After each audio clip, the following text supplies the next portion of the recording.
Hey, welcome back to Daily Hope. We are in the Gospel of Mark, and this was probably the first gospel written chronologically.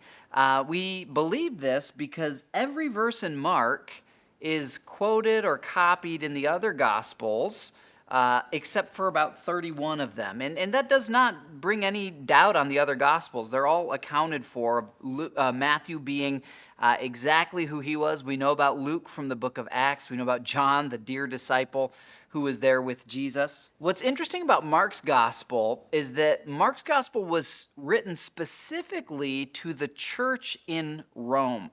And Mark was actually not written by one of the disciples. It was written by a guy named John Mark, who would have interviewed Peter and John and Matthew and these other disciples whom he had met in Jerusalem and around the ancient Near East. Mark wrote an account of Jesus' life based on these eyewitness reports, sent it to the church in Rome, which would have been primarily Jewish, but not exclusively Jewish. So Matthew, you get a gospel that's really written exclusively to a Jewish audience. Luke, we'll see, is written exclusively to a Gentile or non-Jewish audience. Mark is kind of in the middle. The church in Rome would have had a mixture.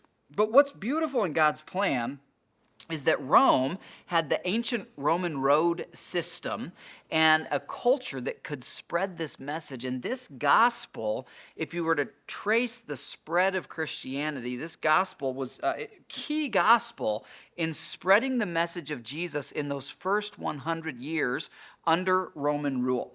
Here's a key verse from this gospel, chapter 10, verse 45. For even the Son of Man, Jesus, came not to be served, but to serve others, and to give his life a ransom for many. What an unexpected message. How different from every other religion, from every other human system, the most powerful person would lay down their life and serve imperfect, broken people. That is the heart of our God and the message of Jesus. Let's serve like him today.